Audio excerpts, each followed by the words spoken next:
Good morning बच्चों, कैसे आप लोग। उम्मीद करता हूँ कि आप सब लोग स्वस्थ होंगे, व्यस्त होंगे और आप लोगों ने अपने जवाहर नवोदय विद्यालय कक्षा 9 के लिए तैयारी को प्रारंभ कर दिया होगा। तो आज से हम गणित की क्लास को प्रारंभ कर रहे हैं। आज ये हमारी इकाई नंबर 1 है, जिसमें हम लोग पढ़ने वाले हैं परिमेय संख्या, रेशनल नंबर के बारे में हम इस क्लास में डिस्कशन करने वाले हैं। तो आपको शुरुआत से लगा के अंत तक पूरा बने रहना है। 2 से 3 क्लासेस में हमारा जो इकाई 1 है कंप्लीट होने वाला है, क्योंकि हमारा जो सिलेबस है उसमें पहला टॉपिक की पहली इकाई जो दे रखी है वो परिमेय संख्या है, रेशनल नंबर है। उससे परीक्षा में प्रश्न पूछे जाते हैं। तो हम लोगों ने तय किया कि हम सप्ताह में 3 दिन मैथ्स पढ़ने वाले हैं और 3 दिन साइंस पढ़ने वाले हैं। तो मैं आप लोगों को कंप्लीट कोर्स कराने वाला हूं। जो बच्चा इस चैनल पे पहली बार है, चैनल को सब्सक्राइब कर देना है। वीडियो पसंद है तो वीडियो को लाइक जरूर करना है। यदि आपका नवोदय संबंधित कोई भी प्रश्न है, कोई डाउट है, या मैंने जो आप लोगों को कुछ पढ़ाया उससे संबंधित अगर कोई डाउट है तो आप लोग कमेंट बॉक्स में पूछ सकते हैं। इसके अलावा आप लोगों को लिए ये सुविधा भी दी गई है कि मैं यहाँ पे जो भी पढ़ा रहा हूँ आप लोगों के लिए, ये सब आप लोगों को नवोदय अकेडमी ऐप में पीडीएफ के रूप में नोट्स भी मिल जाएंगे। तो आप लोग नवोदय अकेडमी जो ऐप है उसको अगर आप लोग डाउनलोड करेंगे तो वहाँ पे आप लोगों को ये सब पीडीएफ नोट्स भी आप लोगों के लिए अवेलेबल रहेंगे। तो आज हम इकाई नंबर 1 परिमेय संख्याओं के बारे में बात करने वाले हैं। परिमेय संख्याओं से हर साल लगभग 2 से 3 प्रश्न पूछे जाते हैं। पिछले एग्जाम में भी पूछे गए थे, उनके हम लोग आगे डिस्कशन करेंगे कि परीक्षा में कैसे कैसे प्रश्न पूछे जाते हैं। तो पहले हम लोग कॉन्सेप्ट के बारे में बात करेंगे, पहले हम लोग कॉन्सेप्ट को समझेंगे, उसको सीखेंगे। उसके बाद हम परीक्षा में किस लेवल से प्रश्न पूछे जाते हैं उसकी हम लोग कंप्लीट यहाँ पे डिस्कशन करेंगे। तो आइए बिना देरी करते हैं स्टार्ट। तो आज का जो पहला बात करते हैं, सबसे पहले हम लोग बात करते हैं पूर्णांक इंटीजर क्या होता है। ठीक है, तो पूर्णांक की हम लोग बात कर रहे हैं। तो देखिए पूर्णांक जो होता है ये दो चीजों से मिलके बना होता है, पूर्ण प्लस अंक। ठीक है, ये दो शब्दों से मिलके बना है बेटा पूर्ण अंक। पूर्ण अंक, पूर्ण का मतलब होता है पूरा, पूरा अंक होना चाहिए, आधा अंक नहीं होना चाहिए। ठीक है, आधा अंक नहीं होना चाहिए, पूरा अंक होना चाहिए। तो पूर्णांक का तात्पर्य होता है पूर्ण अंक, है ना। इसमें आधा अंक नहीं होता। आधा कैसे होता है, जैसे कि जैसे हम लोगों ने बोला कि 0.25 है ना, या हमने बोल दिया 25 पैसे, तो 25 पैसे को हम लोग ऐसे लिखते हैं 0.25। तो ये एक से कम हो गया, ये पूरा नहीं, ये आधा है। आ रही बात समझ में। तो पूर्णांक में हम लोग आधे को शामिल नहीं करते हैं, पूरा अंक जो होता है उसको शामिल करते हैं। जैसे पूरा अंक हमने बोल दिया 3, तो 3 अपने आप में एक पूरा अंक है, तो इसलिए इसको हम पूर्णांक बोल सकते हैं। ठीक है, अब ये पूर्णांक की बात हो गई। अब जो पूर्णांक होते हैं, ये जो इंटीजर होते हैं, ये दो प्रकार से होते हैं। एक पॉजिटिव होते हैं और एक नेगेटिव होते हैं। एक धनात्मक होते हैं, एक ऋणात्मक होते हैं। चलिए, इस चीज को जो पूर्णांक है इनको समझने से पहले मैं आप लोगों को दो कॉन्सेप्ट क्लियर कर देता हूं। देखना बच्चों, ध्यान समझना। जैसे मान लीजिए मैंने यहाँ पे लिखा 4, ध्यान समझिएगा। अब ये जो 4 है, ये जो 4 है, ये प्लस का होगा या माइनस का, ये कैसे पता करें। ठीक है, तो ये प्लस का होगा या माइनस का हम लोग कैसे पता कर सकते हैं। तो इसके लिए बहुत आसान है। देखिए, अगर 4 के सामने कोई भी चिन्ह नहीं है बेटा, तो हमेशा इसको प्लस का समझना है। और ध्यान देना, जो भी चिन्ह होता है वो उस संख्या के हमेशा आगे लगता है। ऐसा नहीं कि हम लोग 4 के पीछे लगा रहे हैं और बोल रहे हैं कि ये 4 धनात्मक, तो ये गलत है। ठीक है, संख्या का जो भी चिन्ह होगा वो कहाँ पे लगाया जाता है, तो जो संख्या का चिन्ह होता है वो उस संख्या के आगे लगाया जाता है। जैसे मान लीजिए हम लोगों ने लिख दिया 75। अब आप मुझे बताइए, क्या 75 धनात्मक है या ऋणात्मक, प्लस का या माइनस का। तो इसके सामने कोई भी चिन्ह नहीं, तो इसको प्लस का मानेंगे। अगर संख्या माइनस की होगी तो उसके सामने चिन्ह लगा रहेगा। जैसे मान लीजिए मैंने लिख दिया 10, तो 10 अगर मुझे ऋणात्मक बताना है तो उसके सामने हमेशा माइनस का चिन्ह बना रहेगा। तो आपकी संख्या दो ही प्रकार से हो सकती है, या तो धनात्मक हो सकती है या ऋणात्मक हो सकती है, या तो प्लस वाली हो सकती है या माइनस वाली हो सकती है। इतनी बातें आप लोगों को क्लियर हो गई है। संख्या दो प्रकार से हो सकती है, या तो धनात्मक हो सकती है या ऋणात्मक हो सकती है। अगर किसी संख्या के सामने कोई भी चिन्ह नहीं है तो उसको हम लोग किसकी मानते हैं, प्लस की मानते हैं। जैसे मान लीजिए हम लोगों ने लिख दिया 3-4, ध्यान से समझिएगा बच्चों। अगर मैंने लिख दिया 3-4, तो इसमें मुझे बताइए जो 3 है, 3 का चिन्ह 3 प्लस का है या माइनस का। 3 के सामने कोई भी चिन्ह नहीं है, तो 3 काय का हो जाएगा, प्लस का हो जाएगा। और ये जो 4 है ये माइनस का हो जाएगा। तो हमेशा जब हम लिखते हैं 3-4, तो इसका मतलब होगा 3 प्लस का है और ये 4 है, ये माइनस का, क्योंकि चिन्ह हमेशा उसके आगे लगाया जाता है। आ रहा है ना बस, हमें चिन्ह हमेशा उसके कहाँ पे लगाया जाता है, उसके आगे हमेशा लगाया जाता है। जैसे ये संख्या है तो इसके आगे हम लोगों ने माइनस का चिन्ह लगा दिया, और ये 3 के आगे कुछ भी नहीं था तो वो हमेशा प्लस का होगा। ठीक है, तो आप लोगों ने हमेशा इसे जोड़ा होगा, घटाया होगा, तो हम लोग इसके बारे में आगे बात करेंगे। तो ये बात आ रही है, जैसे मान लीजिए हम लोगों ने लिख दिया 1 481, अब ये प्लस का है माइनस का, तो इसके सामने अगर कोई भी चिन्ह नहीं तो वो हमेशा काय का होगा, प्लस का। और अगर संख्या माइनस की होगी तो हमेशा उसके सामने चिन्ह बना रहेगा, और चिन्ह हमेशा आगे होता है संख्याओं के, हमेशा ध्यान देना बच्चों, पीछे नहीं होता है। जैसे हम लोगों ने लिख दिया 8 - 12, तो ये जो -12, ये 12 माइनस का है, और जो 8 है ये प्लस का है, क्योंकि ये चिन्ह इसका कहाँ पे होगा, यहाँ पे होगा, ये छिपा हुआ रहता है, क्योंकि सबसे आगे हम लोग क्या करते हैं, प्लस का चिन्ह नहीं लगाते, ये हमेशा छिपा हुआ रहता है। इसीलिए आपने हमेशा देखा होगा कि 5 - 3 ही लिखते हैं आप लोग हमेशा। तो 5 - 3 का मतलब ऐसा नहीं होता है, क्योंकि हम लोग जो चिन्ह होते हैं उनको जोड़ते घटाते हैं। तो ये जो 5 - 3 है ना, तो यहाँ पे +5 छिपा रहता है। हम लोग क्यों नहीं लिखते हैं, क्योंकि इससे आगे कोई संख्या नहीं होती है। तो ये प्लस का 5 है और माइनस का 3 है। तो ये बात आ रही समझ में। संख्या आप लोगों की दो प्रकार से हो सकती है, या तो पॉजिटिव हो सकती है, या नेगेटिव हो सकती है, धनात्मक हो सकती है, या ऋणात्मक हो सकती है। अगर कोई भी चिन्ह नहीं लगा है तो हम लोग उसको पॉजिटिव समझते हैं, धनात्मक समझते हैं, और अगर माइनस की होती है तो उसके सामने माइनस का चिन्ह लगा रहता है। ये छोटी छोटी बातें ही आप लोगों को समझना है, ठीक है। जब हम पूर्णांक की बात कर रहे हैं, पूर्ण संख्याओं की बात कर रहे हैं, तो हम पहले पूर्णांक की बात करें, तो पूर्णांक का मतलब हो गया पूर्ण अंक। ठीक है, तो पूर्णांक हो गया जैसे 3 हो गया, 5 हो गया, 81 हो गया, 75 हो गया, 10 हो गया, ये सब क्या है, पूर्ण अंक है। अब ये पॉजिटिव भी हो सकते हैं, ये नेगेटिव भी हो सकते हैं। चलिए, अब हम जब पूर्णांक की बात करते हैं, हम लोग जब इंटीजर की बात करते हैं, तो देखिए आप लोगों के सामने यहाँ पे एक लाइन खींची गई है, आप सभी को यहाँ पे एक लाइन दिखाई दे रही है। ये जो लाइन है बेटा, ये नंबर लाइन है। ठीक है, इस नंबर लाइन में जो बीच वाला है, इसको हम लोग जीरो मानते हैं। जो बीच वाला है उसको हम लोग जीरो मानते हैं। अगर हम लोग इस लाइन से इधर की ओर जाते हैं, दाहिने हाथ की तरफ जाते हैं, सीधे हाथ की तरफ, तो इधर पॉजिटिव आता है, जैसे प्लस का 1 आ गया, प्लस का 2 आ गया, प्लस का 3 आ गया, फिर प्लस का 4, और ये कहाँ तक चलता रहता है, ये अनंत तक चलता रहता है, ये कभी भी खत्म नहीं होता है। जीरो से अगर इधर आते तो ये -1 हो जाएगा, -2 हो जाएगा, -3 हो जाएगा, -4 हो जाएगा, और ये इधर भी चलता रहेगा, मतलब खत्म नहीं होने वाला है। तो पूर्णांक या इंटीजर का तात्पर्य होता है, क्या होता है बताइए, पूर्णांक का मतलब क्या होता है, पूर्ण अंक। पूर्ण अंक होना चाहिए इसमें, जैसे 2 3 4 5 6 7 हमारी जो गिनती, आधा अंक नहीं चलेगा। ठीक है, अब पूर्णांक जो होता है वो धनात्मक ऋणात्मक दोनों हो सकता है, पॉजिटिव नेगेटिव दोनों होता है ना। तो जीरो को भी हम लोग पूर्णांक बोलते हैं बेटा, ये ध्यान देना, जीरो भी पूर्णांक है। अब इस जीरो, ये जो नंबर लाइन दिखाई दे रही है ना, ये जो नंबर लाइन है, इससे अगर दाहिनी तरफ चलेंगे तो सब पॉजिटिव आता जाएगा, 1 2 3 4 5, और इसके अगर हम लोग बाएं तरफ चलेंगे तो नेगेटिव आएगा, -1 -2 -3। मतलब ये होता है कि जो पूर्णांक होता है उसमें हम लोग पॉजिटिव भी लेते हैं, और नेगेटिव भी लेते हैं, और जीरो भी लेते हैं। अगर आपसे पूछा जाए क्या जीरो पूर्णांक है, तो बिल्कुल है। ठीक है, चलिए आगे चलते हैं। हम लोग लिखा है धनात्मक पूर्णांक वह संख्या जो धनात्मक, ठीक है, धनात्मक पूर्णांक किसको बोलते हैं, जो प्लस की संख्या होती है उसको हम लोग धनात्मक पूर्णांक बोलते हैं। और ऋणात्मक पूर्णांक क्या होता है, तो वह संख्या जो ऋणात्मक होती है, जो माइनस की होती है, वो ऋणात्मक पूर्णांक। तो अगर जीरो से इधर की साइड में चलेंगे हम लोग तो धनात्मक पूर्णांक, और जीरो से इधर की साइड में चलेंगे तो ऋणात्मक पूर्णांक। मतलब जो माइनस की संख्या वो ऋणात्मक पूर्णांक हो गई, जो प्लस की संख्या वो धनात्मक पूर्णांक हो गई। ठीक है, आगे बात करते हैं शून्य की।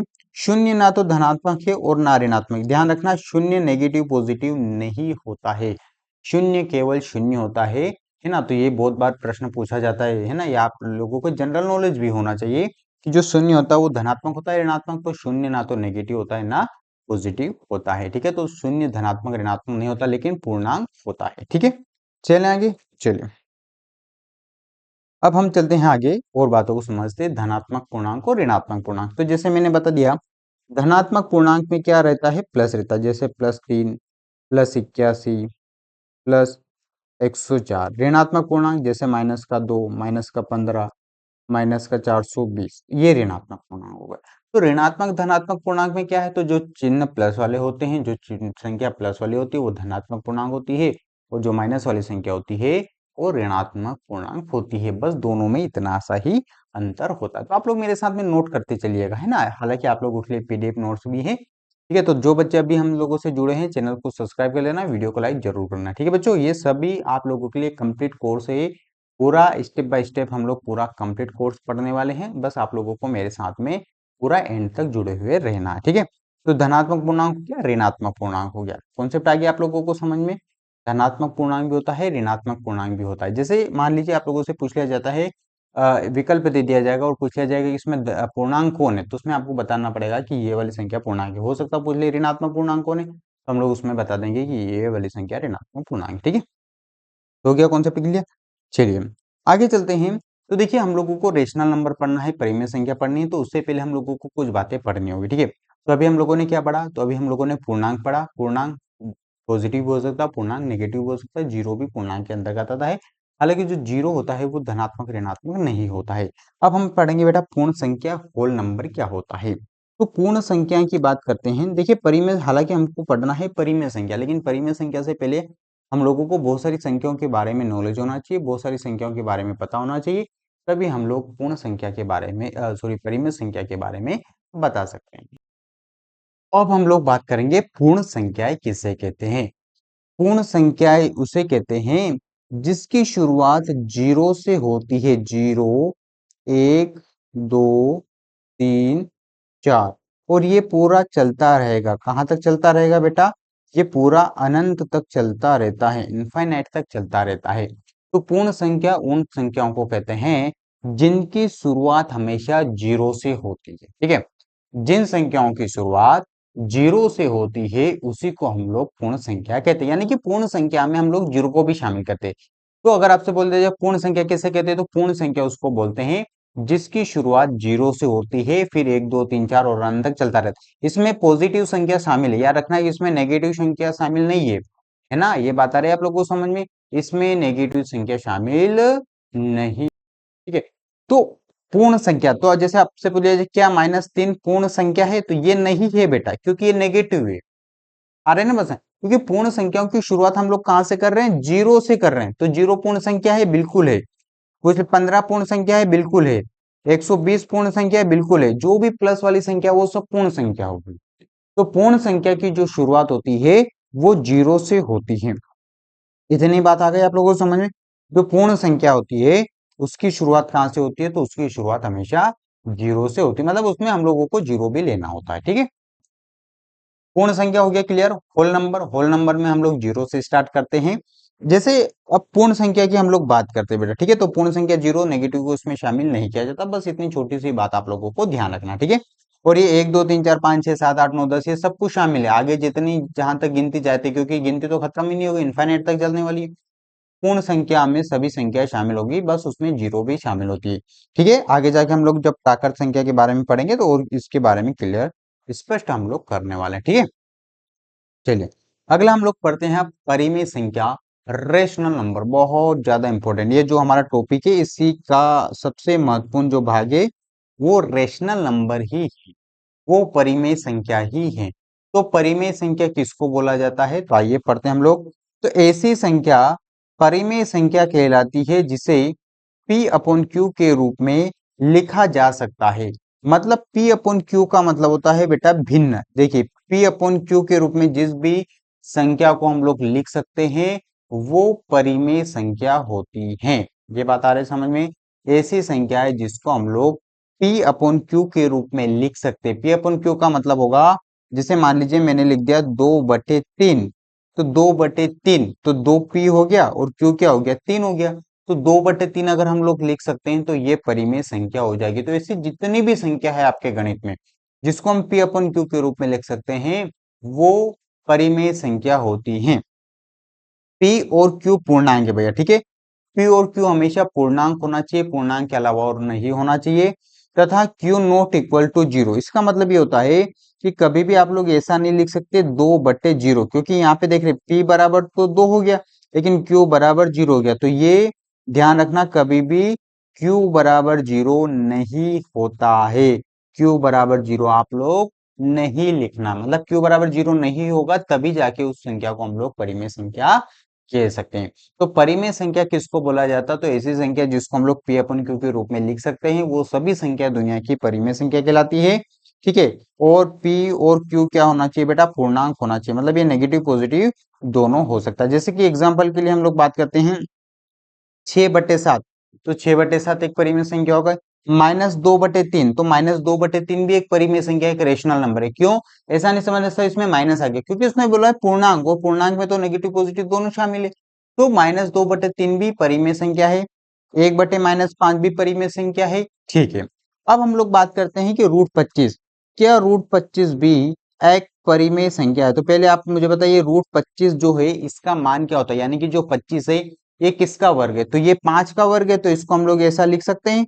और इसको अगर हम लोग ऐसा लिख सकते हैं, तो इसके बटे में कुछ नहीं, तो इसके बटे में हमेशा हम लोग 1 लिख सकते हैं। ध्यान देना, अगर कोई भी संख्या होती है उसके अगर बटे में कुछ भी नहीं होता, तो उसके बटे में हम लोग हमेशा 1 लिख सकते हैं। जैसे मान लीजिए मैंने लिख दिया 22, तो इसके बटा का चिन्ह लगा के हम लोग इसको 1 लिख सकते हैं, यानी कि इसको 22/1 लिख सकते हैं।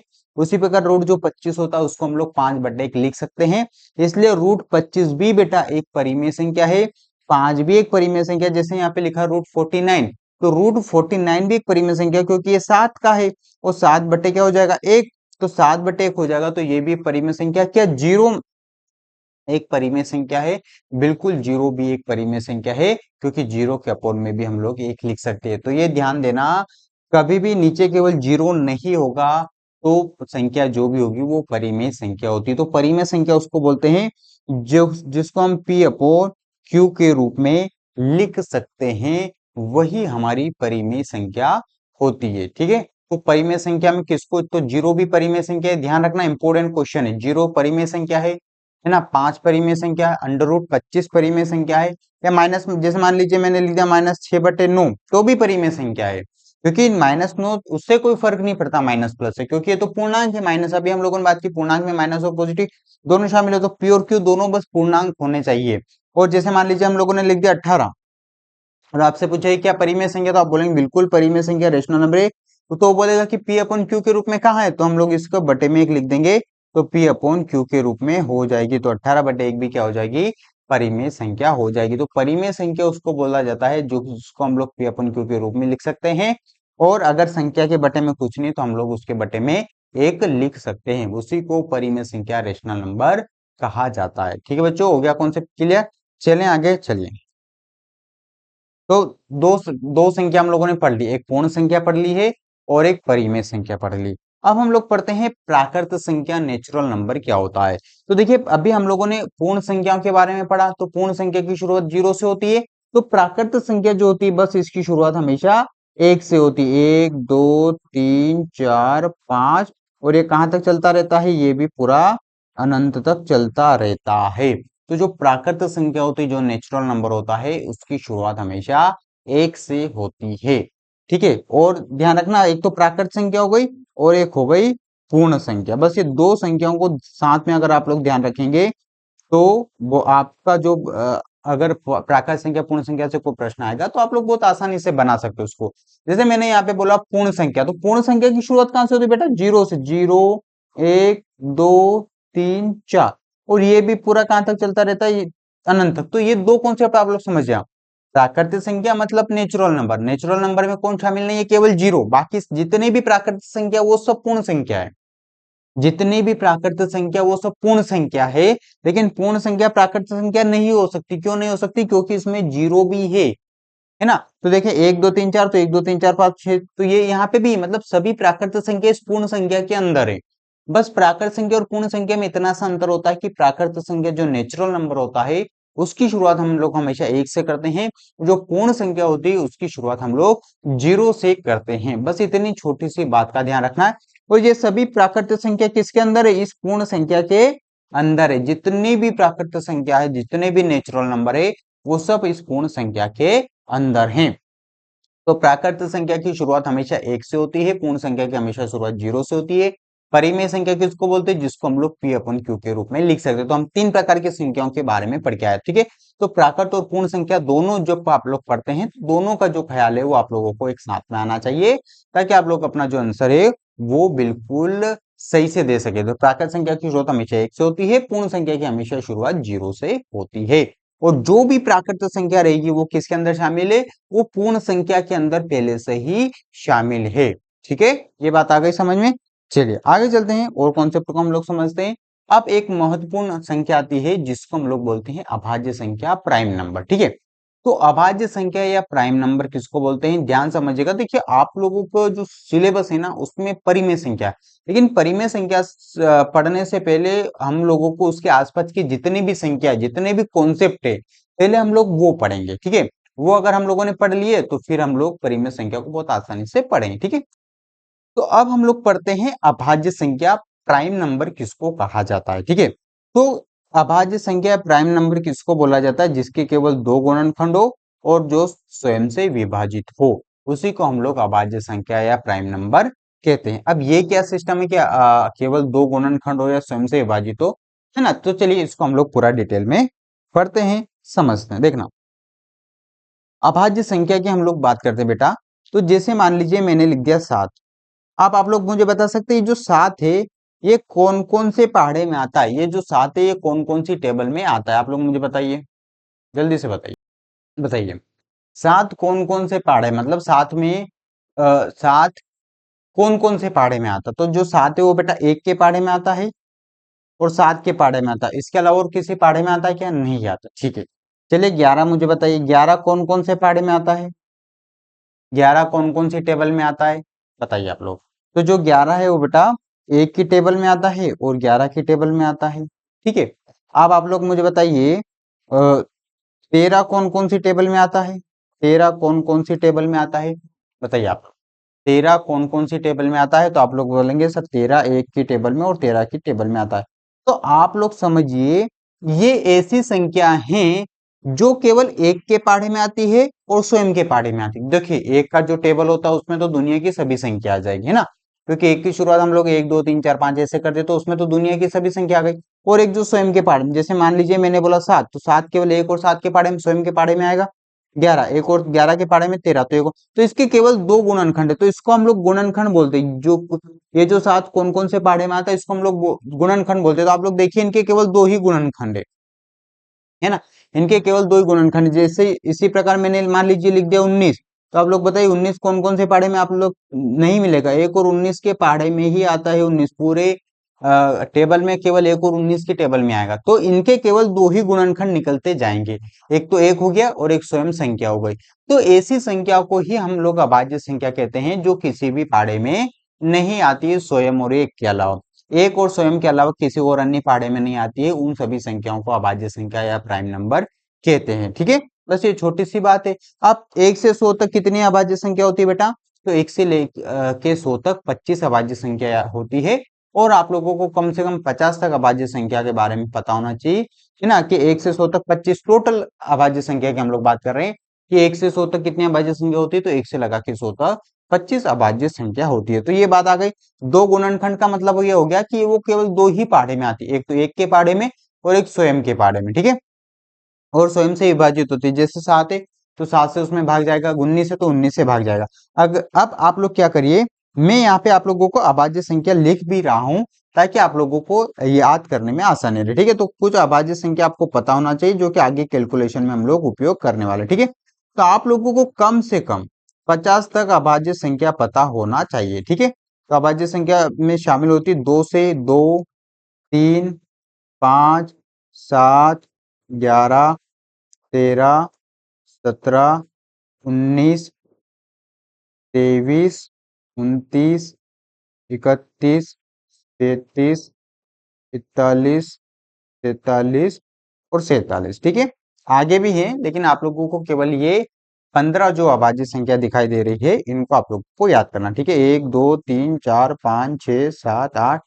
10 11 12 13 14 15। ठीक है, तो ये आप लोगों को जो अभाज्य संख्या दिखाई दे रही है 15 अभाज्य संख्या बेटा आप लोगों को याद होनी चाहिए, क्योंकि हम लोग आगे इनका प्रयोग कैलकुलेशन में करने वाले हैं। ठीक है, तो प्राइम नंबर की अगर हम लोग बात करें तो 1 से 100 तक कितनी होती है, 1 से लगा के 100 तक 25 अभाज्य संख्या होती है।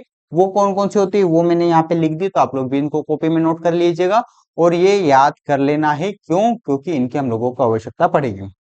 ठीक है, सबसे छोटी अभाज्य संख्या कौन सी है, तो सबसे छोटी अभाज्य संख्या आप लोगों को दिखाई दे रही है 2, 2 के बाद 3, 3 के बाद 5, 5 के बाद 7, 7 के बाद 11, 13, 17, 19, 23, 29, है ना, ये वो संख्या है जो अभाज्य संख्या है, जो एक और स्वयं के अलावा किसी और पहाड़े में नहीं आती है, जिनके केवल दो ही गुणनखंड होते हैं।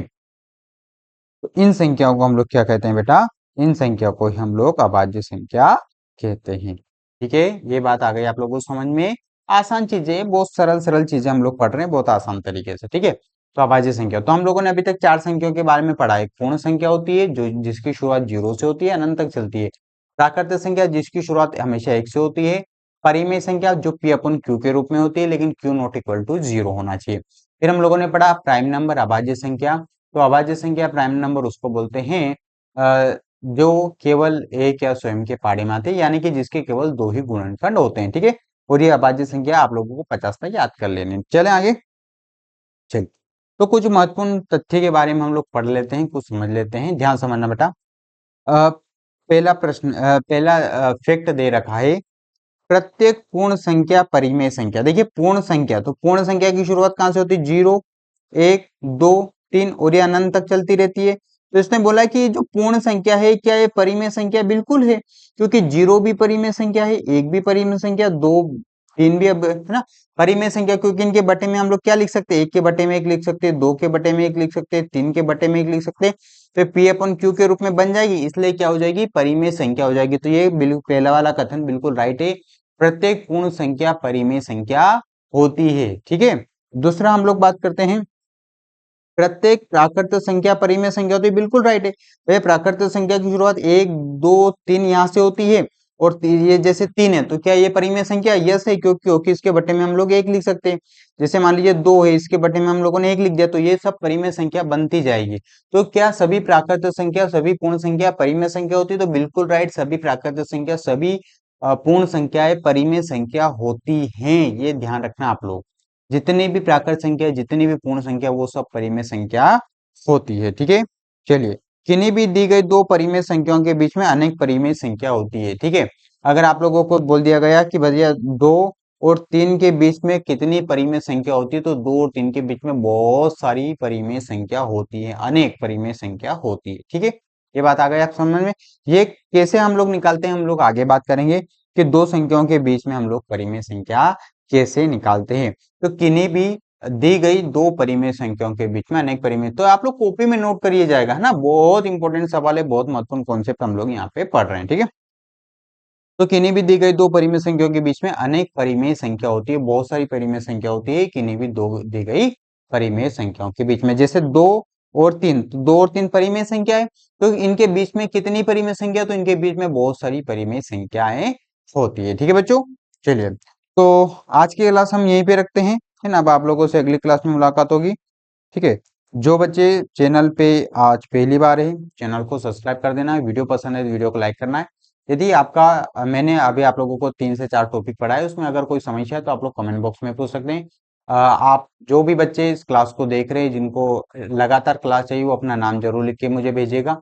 मुझे बताइएगा कि आप लोगों को क्लास कैसी लग रही है ना। और नवोदय संबंधित अगर आपका कोई भी डाउट हो तो कमेंट बॉक्स में पूछ सकते हैं, है ना। आप लोग नाम जरूर भेजेगा ताकि मुझे पता रहे कौन कौन बच्चे क्लास देख रहे हैं, किनको मुझे नोट्स देना है। ठीक है, अगर आप चाहते हैं ये जो मैं पढ़ा रहा हूँ ये सब आपको पीडीएफ नोट्स में मिल जाए, तो आपको लोगों को नवोदय एकेडमी जो ऐप है उसको डाउनलोड कर लेना है। जब आप लोग यहाँ पे होम पेज पे आएंगे, तो आप लोगों को ये जो तीन बिंदु दिखाई दे रहा है बेटा, यहाँ पे क्लिक करना है। यहाँ पे जैसे क्लिक करेंगे इस प्रकार का चीजें दिखाई देगी। फिर आप लोगों को यहाँ पे जो फ्री मटेरियल दिखाई दे रहा है, यहाँ वाले पे क्लिक करना है। फ्री मटेरियल में आप लोगों को अपनी कक्षा 9th पे चले जाना है। कक्षा 9th में ही आप लोगों को पूरा मटेरियल, फ्री मटेरियल, वीडियो सब कुछ यहीं पे मिलने वाला है। जैसे आप लोग इस पे क्लिक करेंगे, आप लोगों के पास में पीडीएफ नोट्स में जो ये मैं पढ़ा रहा हूँ, ये सब चीजें आप लोगों के लिए अवेलेबल रहेगी। ठीक है, इसके अलावा हम लोग इस पे टेस्ट सीरीज भी लेने वाले, सब कुछ लेने वाले हैं, तो ये ऐप जरूर आप लोगों को डाउनलोड कर लेना है। ठीक है, तो आज की क्लास हम यहीं पे रखते हैं। अब आप लोगों से अगली क्लास में मुलाकात होगी, क्लास कंटिन्यू होगी, पूरा चैप्टर हम लोग पढ़ेंगे, फिर इसके ऊपर जो भी इसके आधारित प्रश्न है उसकी हम लोग चर्चा करेंगे। ठीक है, तो आप लोग घर से जरूर अभाज्य संख्या के बारे में पढ़ के आइएगा, याद करके आइएगा, हम लोग अगली क्लास में चर्चा करें। ठीक है, तो आप लोगों से अगली क्लास में मुलाकात होगी, जब तक के लिए थैंक यू।